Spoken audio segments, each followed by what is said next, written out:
이경이 얼마 전에 그 보복운전을 했다라는 이유로 그 벌금을 때려 맞았잖아요. 그래서 네. 결국에는 민주당에서 이제 공천 부적격 판정을 판결. 받지 않았습니까? 그래서 그거에 대해서 이경이 아니 뭐 뭐 황운하도 지금 3년 받고 이런 마당에 네. 왜 내가 부적격이냐 이거 갖고 그리고 난 보복운전을 하지 않았다.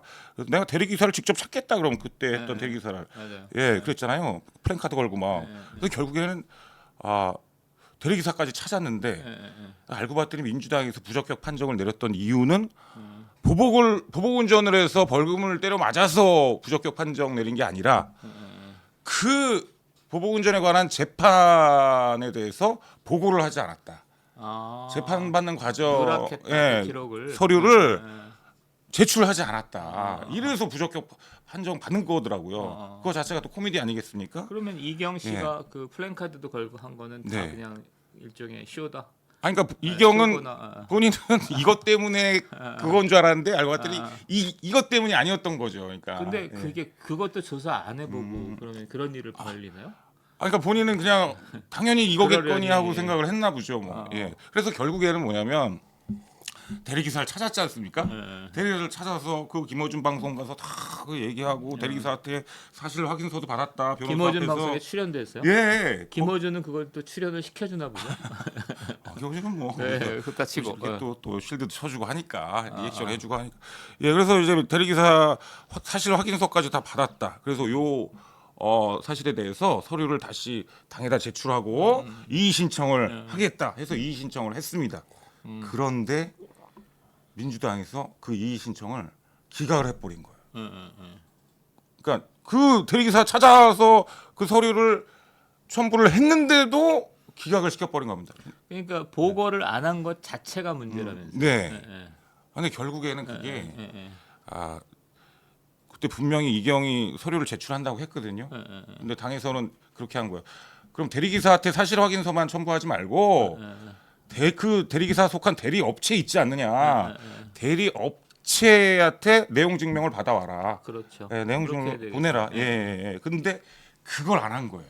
그러면 이경이. 대리기사가 맞아요? 근데 제일 궁금한 게 그러니까 그거죠. 그게 이제부터 네. 문제가 되는 겁니다. 그래요. 아니 대리기사 찾고 사실 확인서 다 받았다는데 왜 대리업체에서 그 내용 증명을 제출 안 했냐? 안 할 이유가 없지 않느냐? 그러니까 대리기사는 네. 사적으로 청탁을 해서 네. 뭐 조작할 수 있는 거고 대리업체는 그게 잘 안 될 거 아니에요. 그러니까 예, 지금 대부분의 많은 사람들이 생각하는 예. 게 야 그러면 대리기사 자체가 이게 지금 신빙성이 없는 거 아니냐?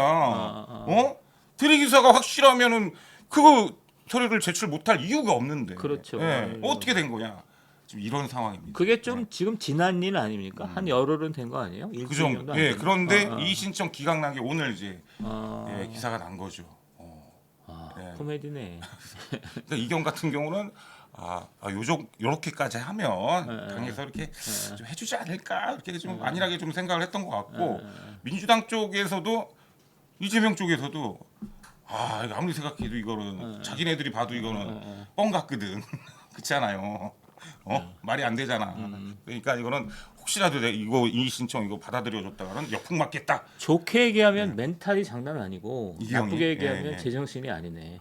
그러니까 대리기사를 찾았는데 그 대리기사가 허위일 가능성이 지금 높다라는 결과적으로는 얘기 지금 있잖아요. 그런 그런 거잖아요. 정황인 거죠. 예. 그렇게까지 해야 되나? 그러니까 국회의원이라는 게 무서운 건가 보네. 아시다시피 진짜 어마어마한 직업이더라고요 보니까 그렇지 않습니까? 1인당 뭐 1년에 연봉이 1억 5천, 연봉 1억 9천에 후원금까지 한 5억 정도 받는 토탈 들어가는 게 한 6, 7억 되더만요 보니까 보좌관 9명까지 쓸 수 있고 예.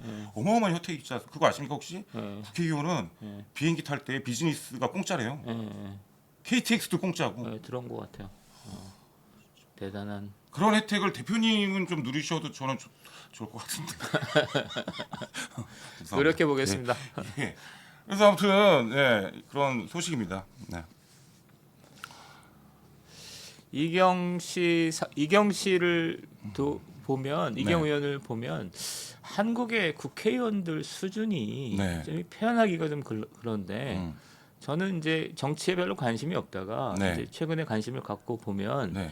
그 한동훈 장관하고 국회의원들하고 이렇게 논란을 벌일 때 있잖아요. 네네네. 그러면 아니 그 한동훈 장관이 뛰어난 건 알겠는데 그 상대방들이 너무 허접해. 상대방들이. 예, 그러니까 너무 이상한 네. 사람들이 나와서 그 정청래 의원을 네. 포함해서 뭐 네. 이렇게 질문 같은 게 좀 질문 같은 질문을 해야 이렇게 뭐 되잖아요. 그렇습니다. 근데 이건 완전히 이제 한쪽은 발군의 스타고 한쪽은 국회의원의 자격을 의심케 하는 사람들이 너무 줄줄이 대기하고 있으니까. 근데 그게 한두 명이 아니더라고. 우리의 자랑스러운 내가 볼 때는 이수진 여사. 네. 그래서 술 취하신 분 있잖아요. 그렇습니다. 근데 엊그제 토크쇼를 하는데 유튜브에서 네. 이수진 씨를 뭐라고 평가하냐면 네. 아주 예의 바르게 얘기하는데 정상 범위 밖에 있는 사람이라고 얘기를 하더라고. 그러니까 아니 세상에 국회의원한테 네. 이게 무슨 그러니까 이경 씨도 지금 보면 대리기사 어쩌고 저쩌고 하는 게 네. 아니 보통 사람들이 저래도 무슨 바보 취급을 받을 텐데 네. 국회의원들이 저래 놓으니까 국회의원들 수준을 좀 무심케 하는 좀 그런 것 같아요. 저는. 맞습니다. 그러니까 뭐 예를 들어서 무슨 토론이든 뭐 싸움이든 뭐가 좀 이렇게 좀 수준이 좀 맞아야 이렇게 좀 할 텐데 그게 안 된다는 말씀이시지 않습니까? 그리고 한 두 달 전인가 그 국회의원 자격 조건이 뭐냐 자격 조건에서 누가 우스갯소리로 얘기하는데 네. 말과 글을 네. 정상적으로 쓸 수 있는 쓰고 구사할 수 있는 사람이 국회의원의 자격이래. 그래서 그러니까 이 국회의원을 제가 이렇게 했는지 이게 참 좀 그렇습니다. 문제가 있어요. 예. 박경신님 감사드립니다. 예. 그러니까 속된 말로 그런 말도 있어요. 이거는 뭐 그냥 우스갯소리인데 손흥민이 축구선수 손흥민 있지 않습니까? 예. 손흥민이 토트넘에서는 막 날고 기고 막 유럽에서는 예. 어마어마한 실력이잖아요. 되게 예? 진짜 잘하고 막 그러는데 이상하게 대한민국 이제 한국에 오면 한국에 와서 이제 대한민국 국대 팀에서 하면 A매치 이런 거 할 때는 어.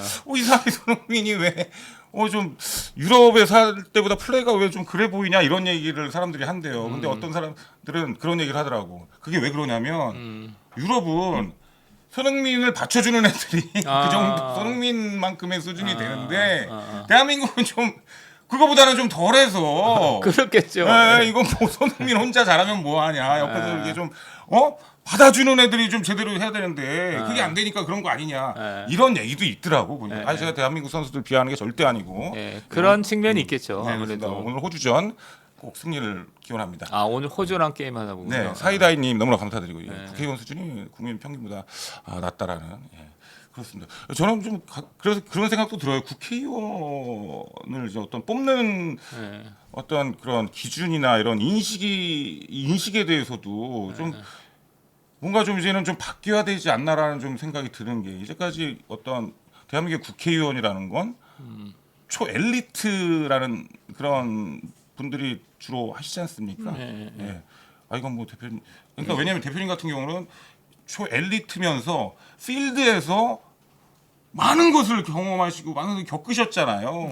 그거는 반대로 말하면은 그냥 단순히 공부 많이 하고 머리만 좋은 것뿐만이 아니라 진짜 그 현장에 뛰어들어가고 현장의 진짜 실제 분위기도 너무나 많이 알고 있고 이게 모든 게 다 이제 겸비하셨다고 저는 생각을 하는데 근데 그런 사람들이 좀 해야 되는 거 아니냐. 그게 아주 심각한 게 제가 최근에 쓴 책을 한 소개를 드리면 제가 쓴 책의 내용인데 그러니까 2000년대 20년 동안 한국은 기업가들 그다음에 과학기술자들이 한국 성장을 주도했잖아요. 네네네. 삼성전자, 현대자동차 이런 네네네. 건데 예. 반면에 이제 그 점점 더 운동권 성향의 사람들이 많이 국회의원이 되거든요. 네네네. 근데 양자를 비교하면 전혀 다른 집단이에요. 그러니까 여기는 이제 삼성전자의 그 임원이 한 1,000명 되거든요. 네네. 1,000명들을 쭉 조사해 보면 네. 서울 공대 출신들 많고 네. 해외 대학 유학파들 많고 예. 박사학위 소지자예요. 대부분이. 그러니까 이를테면 전문 지식을 갖고 있는 해외파다 이렇게 볼 수 있는데 네. 우리나라 386 지식인들은 대부분 문사철이 많아요. 국문과 출신들이 그렇게 많아. 이인영 고대 국문과, 네. 박홍근 경희대 국문과 국문과들이 많아. 그리고 문사철 출신의 문사철이라는 건 어떤 거죠? 문학, 사학, 그다음에 철학. 그게 이제 그 유교에서 나오는 문사철 네. 학문이거든요. 예. 그러니까 뭐를 얘기하는 거냐면 좀 실용적이고 수리적이고 네. 현대 학문이라기보다는 좀 옛날 거. 이건 좀 좀- 내가 그쪽 분야를 좀 폄하하는지 모르겠는데 그런 네. 분들이 많고 그다음에 대부분 대학원 석사들이야. 대학원 석사들도 주로 석사를 뭘 했냐면 정치과, 행정학과 뭐 이런 걸 하는데 네. 이거는 이제 공부를 했다기보다는 네. 약간 그 어떤 사회 활동을 위한 어떤 도구 같은 그런 석재가 있죠. 그러니까 어제 그 며칠 전부터 쭉 보니까 너무너무 다른 집단이야. 근데 이쪽 사람들이 볼 때는 삼성전자, 현대자동차의 네. 엔지니어들이 볼 때는 우리나라 국회의원들이 얼마나 우습겠어. 그게 또 하나 있고 또 하나 최근에 가장 우려되는 건 청년 정치입니다. 청년 정치. 네. 네. 그러니까 이를테면 기업체 그다음에 대학 이런 데 워낙 좋은 일자리들이 많으니까 특히 우리나라 의대 열풍은 좀 심각하잖아요. 그러니까 전부 다 똑똑한 아이들이 다 그런 쪽으로 가는 거야. 그러니까 정치를 하려고 하는 그러니까 걔네들이 볼 때는 정치는 저거 뭐 위험 부담만 크고 뭐 돈도 좀 안 되고 뭐 이런 때 꼭 정치해야 되겠어 이러면서 여기 남는 거야. 그러니까 정치는 어떤 애들이 자꾸 하게 되냐면 좀 기회를 찾는 그러니까 뭐 이런 쪽으로 표현되니까 우리나라 정치인들의 그 어떤 질의 저하는 아주 심각한 상태 같아요. 그러겠네요. 이게 진짜 어떤 시스템적이나 구조적으로도 상당히 좀 되게 모순적인 점이 많네요. 보니까. 네. 그러니까 아무래도 이제 적어도 그러니까 문사철 정치에 있어서 문사철의 어떤 그런 장르도 분명히 필요하겠지만 이게 국회의원 지역구 국회의원 같은 경우는 정말 그 지역에 관해서 진짜 헌신하고 봉사하는 직업이잖아요. 그러려면 진짜 그 지역에 아니 지역에 대해서 봉사하는 거 좋거든. 네네. 근데 국회의원들을 얘기를 들어보면 맨 경조사 쫓아내는 거 있잖아요. 그거 경조사 쫓아 하루 종일 그런데.